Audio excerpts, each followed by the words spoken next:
Mis hermanos, esperar en el Señor es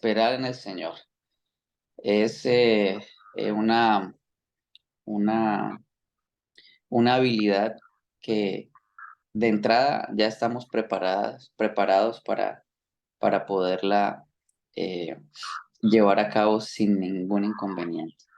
Que alguien nos ayude hoy a leer, por favor, el devocional del día de hoy. ¿Es tan amable? Por favor. Acá llegó.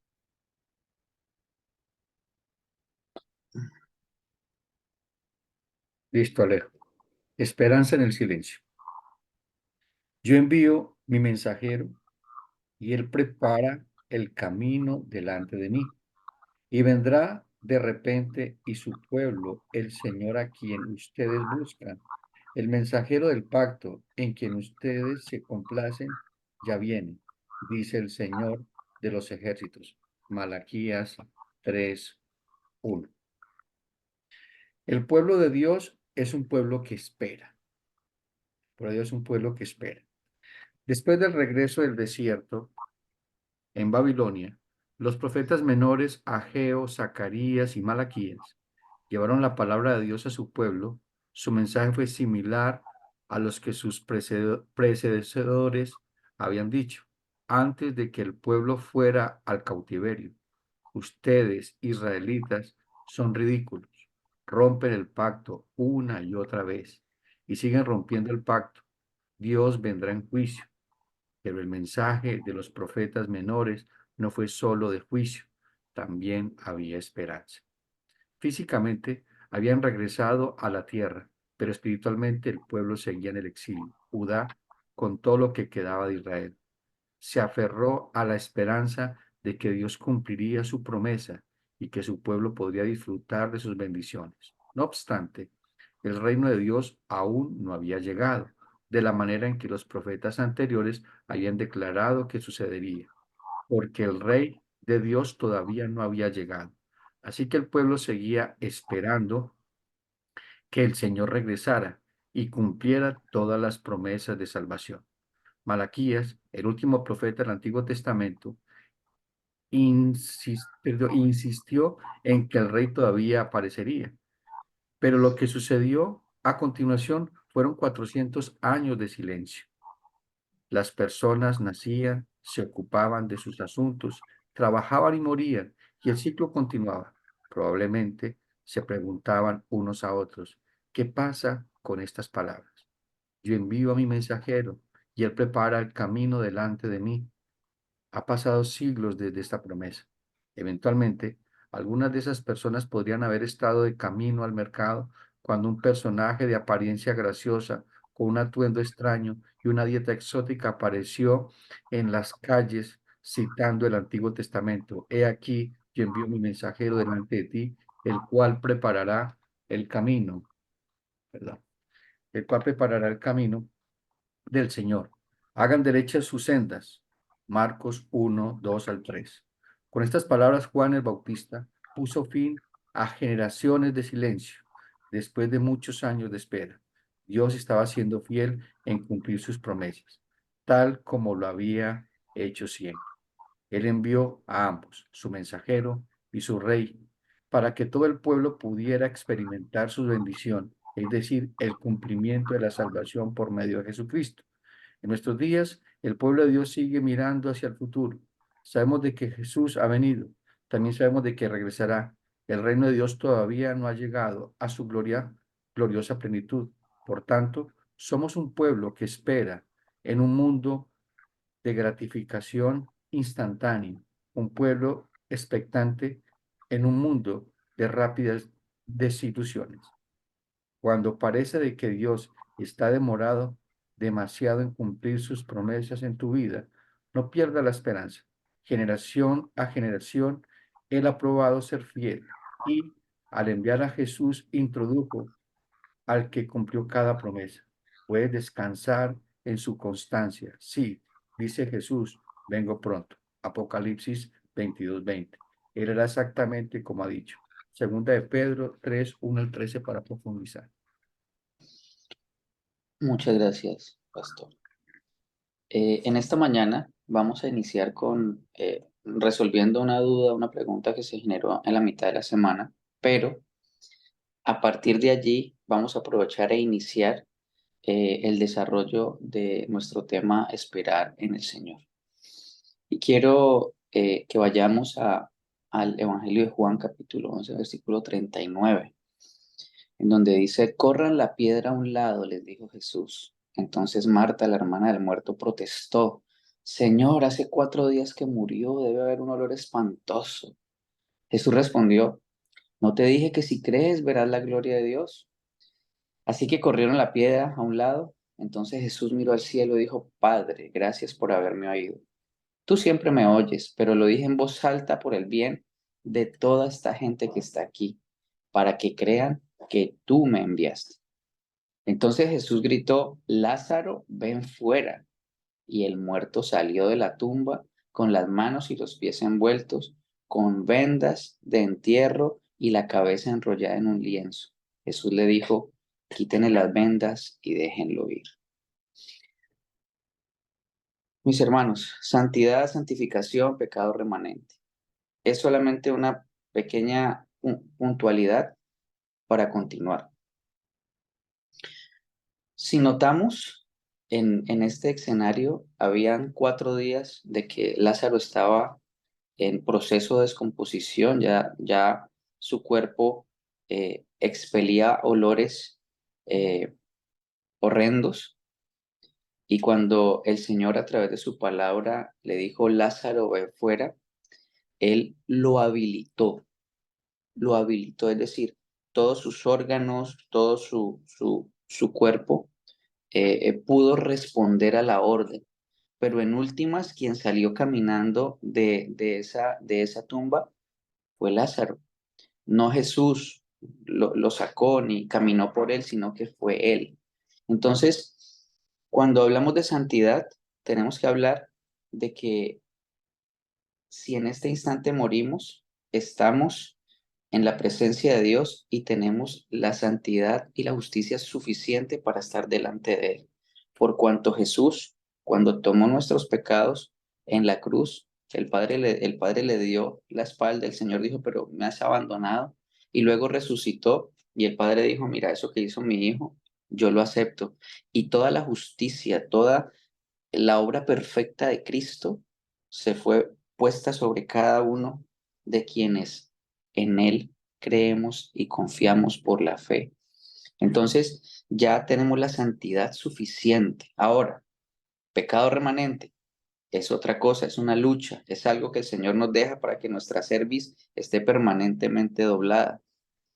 Y ya cuando Él nos regenera, ya tenemos la habilidad para enfrentarlo y para superarlo, abrazando la gracia y la misericordia y la palabra de Dios. Todos los días ese pecado se va a ir diluyendo de nuestras vidas en la medida que estemos pegaditos.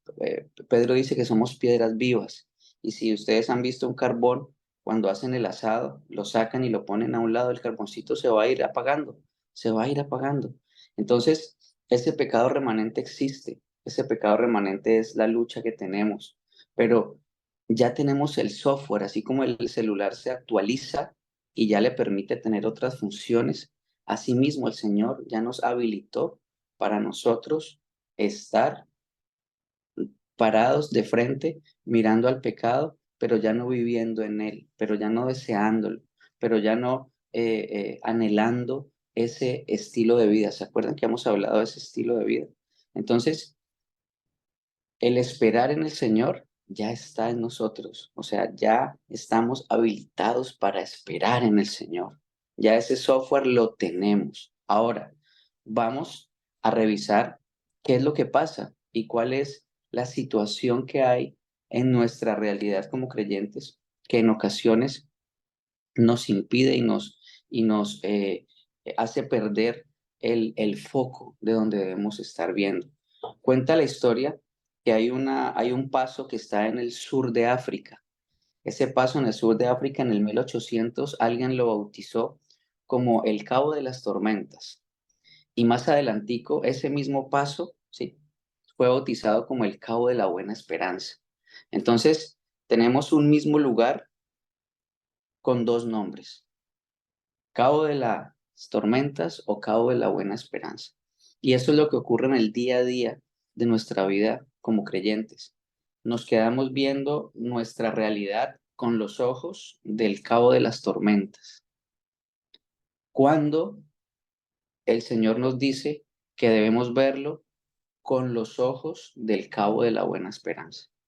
Entonces, no importa la situación que hoy estés, no importa lo que esté ocurriendo en tu vida, hay dos momentos o hay dos estados, dos lugares de donde tú puedes ver tu realidad: desde el Cabo de las Tormentas, que es con los ojos del mundo, que es con los ojos de que uno mira y entonces ve Jim Elliot con 29 años muriendo en la selva, llevando el Evangelio de Cristo, y ve a Corleone con 80 años después de haber hecho tanta maldad y vivir tanto tiempo, y uno dice, pero esto como que no tiene sentido, porque lo estamos viendo desde el Cabo de las Tormentas. Y la invitación que el Señor nos hace hoy es a mirar nuestra realidad desde el Cabo de la Buena Esperanza. Si lo miramos desde el Cabo de las Tormentas, tendríamos que decir lo que dice Eclesiastés capítulo 1, versículo 2 en adelante: dice, vanidad de vanidades, todo es vanidad. ¿Qué provecho tiene el hombre de su trabajo? Con que se afana debajo del sol, generación va, generación viene, mas la tierra siempre permanece, sale el sol, se pone el sol, se apresura a volver al lugar donde se levanta, el viento tira hacia el sur, rodea hacia el norte, va girando de continuo, sus giros vuelve el viento de nuevo al mismo lugar, los ríos van al mar y el mar no se llena. Al lugar de donde los ríos vinieron, allí vuelven a correr de nuevo. Todas las cosas son fatigosas, más de lo que el hombre puede expresar. Nunca se sacia el ojo de ver, ni el oído de oír. Un sinsentido, un sin esperanza, cuando vemos todo desde el Cabo de las Tormentas. Todo es vanidad. Y Pablo dice en 1 Corintios 15, pues si el Señor Jesús no resucitó, comamos y bebamos, que mañana moriremos. No somos diferentes a un caballito, a una gallina que pone huevos, o a un perro de la calle, o cualquier otro ser creado. Pero mi hermano, no es así. Gracias al Señor, no es así. Y Eclesiastés termina diciendo, el fin de todo discurso oído es este: teme a Dios y guarda sus mandamientos, porque esto es el todo del hombre. Entonces, cuando vemos nuestra realidad con los ojos del Evangelio, con los ojos de la revelación de la palabra de Dios, todo cambia, mis hermanos, todo cambia. Y ese esperar se vuelve deleitoso y se vuelve una constante en nuestras vidas. Si tu teología no te lleva a adorar a Dios independientemente de lo que esté ocurriendo en tu vida, mi hermano, mi hermana, tu teología está mal. Si cada vez que hay una situación, si se muere alguien, si hay una enfermedad, si hay una situación difícil y nuestra reacción es quejarse y decir, Señor, ¿por qué? Y Señor, ¿por qué? Y Señor, ¿por qué? Tu teología está mal. No conoces al Dios de la Biblia. No entiendes quién es Él, no entiendes quién eres tú. Entonces, si lo que conozco de mi Señor no me lleva a adorarlo independientemente de cualquier situación que esté viviendo, mi teología está mal. Y vamos a ir escudriñando un poquitico y mirando un poquitico qué significa eso. Mucho de nuestro desconcierto en la vida cristiana se debe a nuestra ignorancia de los propósitos de Dios. Y mucha de esa ignorancia se debe a que no conocemos bien lo que Dios ha revelado en las Escrituras. Hay un predicador de hace 2 siglos que, que en su biografía dice que leyó 400 veces la Biblia, 200 de ellas de rodillas. Y al final, cuando estaba a punto de cruzar el portal de la muerte para encontrarse con su creador, le dice, Señor, gracias por permitirme conocer la tapa de tu libro. La tapa de tu libro, 400 veces, 200 de rodillas, meditando constantemente. Más de 3.500 personas a través de su predicación en la China fueron convertidas por el Espíritu Santo. Y este señor dice que gracias por permitirle conocer la tapa de su libro. Vimos el otro día que es insondable el Dios que tenemos. O sea que por más de que nos metamos y nos metamos, nunca vamos a encontrar el fondo, nunca vamos a llegar al conocimiento pleno, porque es insondable. Entonces, al no dedicar tiempo a la meditación y al estudio de la palabra, entonces no vamos a tener los criterios adecuados para poder entender y enfrentar las diversas circunstancias que se nos presentan en la vida. Mi hermano, si tu teología, y esto lo va a repetir durante todo el tiempo que el Señor nos permita estar aquí esta mañana, si tu teología no te lleva a adorar al Señor independientemente de lo que esté ocurriendo en tu vida, tu teología está mal. Y hoy es un buen tiempo para ir en arrepentimiento y fe delante del Señor. Recuerde, tenemos un Dios que es luz, se autorreveló, que con tierno amor dice, bueno, ustedes son finitos, pero yo voy a poner en palabras suyas para que ustedes puedan saber quién soy yo. Entonces Él se revela. Y entonces Él dice que es creador, Él dice que es eterno, Él dice que es infinito, Él dice que es inmutable, inescrutable, omnipotente, omnipresente, omnisciente, santo, justo, bondadoso y que es soberano. De eso hemos hablado el otro día. Y al final dijimos, gloria a Dios por ese Dios. Dice Juan, capítulo 16, hablando con tristeza, perdón, hablando a los discípulos que estaban tristes porque él estaba diciendo, mire, yo ya me voy a ir, los van a perseguir, van a tener situaciones difíciles. Y dice en el versículo 33, estas cosas os he hablado para que en mí tengáis paz. En el mundo tendréis aflicción, pero confiad que yo ya he vencido al mundo. ¿Cuál es la orden aquí? Confiad. ¿Puedes hacerlo? Sí, ya tienes el software para confiar, porque ya el Señor te lo dio. En el momento que el Espíritu Santo llegó a vivir en ti, en el momento que se aplicó el intercambio maravilloso de tus pecados a Él y la vida perfecta a ti, ya puedes hacerlo. Pero el Señor dice que vamos a tener sufrimiento y dolor, que vamos a tener sufrimiento y dolor. La vida cristiana, mi hermano, mi hermana, es un bello y hermoso jardín de rosas, con olores delicados y deliciosos, colores maravillosos. Pero si usted alguna vez se ha enredado en un jardín de rosas, mi hermano, eso duele y te hace llorar. Y cada vez que vas a tratar de salir, se enreda otra espina y se enreda otra espina y se enreda otra espina. En este mundo tendrás aflicción, pero confiad, dice el Señor. Es decir, el Señor nos dice que aquí vamos a tener sufrimiento, que se van a morir hijos, sí, que se van a morir padres, sí, que van a haber enfermedades, sí, pero cuando entendemos que Él es soberano, cuando entendemos que Él gobierna, cuando entendemos que Él es creador y que nosotros somos el barro, bueno, fue la hora. Y cuando entendemos que Él nos dice, mire, en todo lo bueno pensar y que todo lo bueno que está pasando y que todo lo que está pasando es para bien. Entonces, hay otra mirada, hay otra óptica desde donde podemos ver lo que está ocurriendo. Y hoy solamente nos vamos a enfocar en dos de esos atributos y es la soberanía de Dios y su inmutabilidad. El que él sea soberano quiere decir que Dios es supremo. Simplemente nosotros debemos decir, usted ordena y yo simplemente obedezco, punto. Ese es el soberano, usted ordena, punto, yo obedezco. Toda su creación junta no puede impedir sus propósitos, mi amor. Nada, ninguno de nosotros. La Agenda 2030, la gente que se reúne en Davos tratando de hacer locuras, LGTBI, no, nada puede impedir sus propósitos. Salmo 91:3 dice, Jehová reina, se vistió de magnificencia, Jehová se vistió y se ciñó de poder, afirmó también el mundo y no se moverá. Él no va a abdicar, él no va a entregar su reino. Él reina, ha reinado y sigue reinando y reinará por la eternidad. O sea que nada de lo que ocurre en este mundo se escapa de su poder y de su dominio. Si algo ocurre en este planeta y en el universo que no esté controlado por él, mi hermano, ya no es Dios. Ya no es Dios. Pero gracias a Dios es Dios. Es soberano.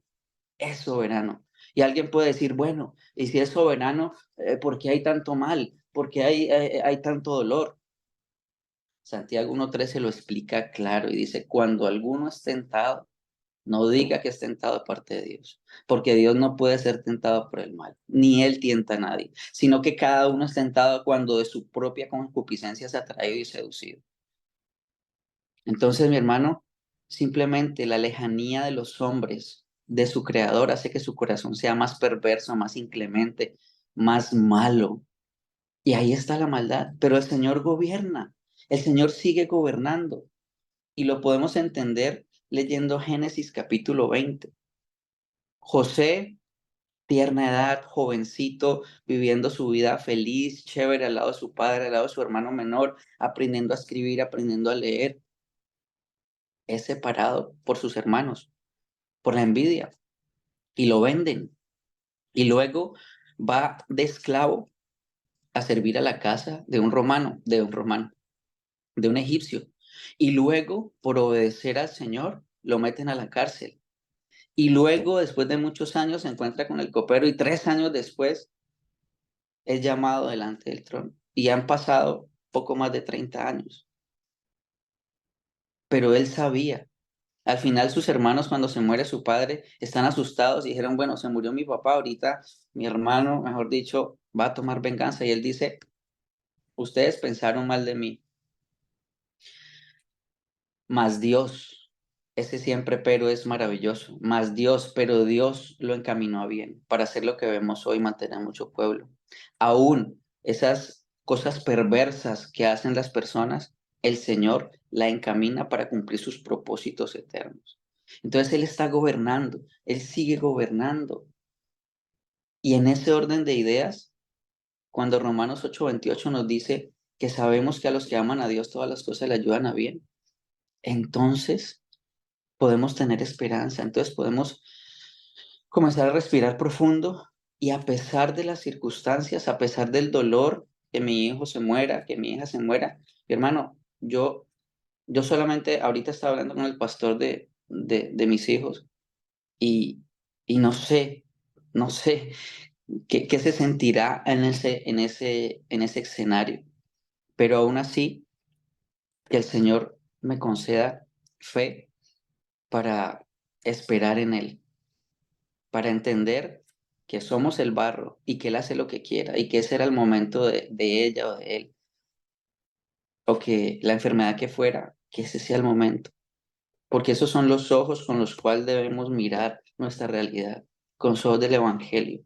entendiendo que somos criaturas sujetas a un Creador y que lo que Él hace es lo más amoroso y tierno que puede hacer, a pesar de que te duele. Entonces, dice Santiago 1:2, hermanos míos, tened por sumo gozo cuando os halléis en diversas pruebas, sabiendo que la prueba de nuestra fe produce paciencia, mas tenga la paciencia su obra completa, para que seáis perfectos y cabales. Jim Elliot se murió joven, se murió haciendo la voluntad de Dios, gloria a Dios, pero él no supo todo el bien que se generó a partir de ahí. Él no supo lo grande y poderoso que fue lo que él hizo, porque eso el Señor lo utilizó para bien. Y hoy en ese lugar el Evangelio de Cristo brilla, pero es diferente que tú sufras por tus malas decisiones. Es totalmente diferente. Si te metes en un préstamo y no calculas y no pides consejo y simplemente haces tu voluntad, quitas al Dios soberano y reinas tú, ok, el Señor dice, pues eso no tiene chiste. Lo que tiene chiste es sufrir por el Evangelio de Cristo. Si te pones a ver la mujer que no es tuya y lo que sea, pues te metes en problemas, pero eso es consecuencia de tu pecado, eso es consecuencia de tu pecado. Es cuando estamos haciendo lo que debemos hacer como lo debemos hacer. Y él dice que si hay alguna prueba allí, estemos contentos, que haya gozo, no alegría, porque vamos a estar tristes, pero vamos a estar consolados por cuanto sabemos quién es y por cuanto sabemos que estamos en las manos del Todopoderoso, estamos en las manos del Eterno, estamos en las manos del Bondadoso, estamos en las manos del Amoroso, estamos en las manos del Rey y Él siempre va a hacer lo mejor para nosotros. Pero no tiene sentido que sea soberano, no tiene sentido que sea eterno si Él no es inmutable.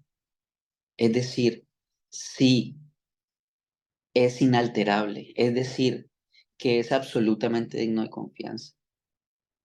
Porque Él es absolutamente digno de confianza. Es decir, podemos confiar ciegamente en lo que Él dice porque Él no cambia. Él no es como tú o yo que hoy decimos una cosa. No, no, no, no. Si Él lo dice en su palabra, mi hermano, créalo. Créalo porque Él lo va a hacer. ¿Cuándo? Nuestra función aquí determinar cuándo. Nuestra función es decir, eso va a pasar, eso va a ocurrir. Y esperar tranquilamente a que eso ocurra. Esperar tranquilamente a que eso pase. Simplemente. Dice Malaquías 3:6, porque yo Jehová no cambio. Por esto, hijos de Jacob, no habéis sido consumidos, porque yo no cambio. Y tú y yo no hemos sido consumidos porque no, Él no cambia. Y tú y yo recibimos misericordias cada mañana porque Él no cambia. Cada día nos da la porción de gracia que necesitamos para enfrentar el día a día. Y no, no para ningún día. Las misericordias de ayer fueron para ayer. Hoy hay nuevas para ti. Hoy hay nuevas para mí. Mañana habrá nuevas para ti y para mí y para todo su pueblo. Mañana. Y vamos a escuchar alguna de las promesas que el Señor nos ha dado. Dice, Dios no es simple mortal para mentir y cambiar de parecer. ¿Acaso no cumple lo que promete ni lleva a cabo lo que dice? No tengas miedo porque yo estoy contigo. No te desalientes porque yo soy tu Dios. Te daré fuerzas, te ayudaré, te sostendré con mi mano victoriosa. Jeremías 29 dice, porque yo sé los pensamientos que tengo acerca de vosotros, dice Jehová, pensamientos de paz y no de mal, para darlos el fin que esperáis. Y hermano, esto dice el Señor. Esto está diciendo tu Dios.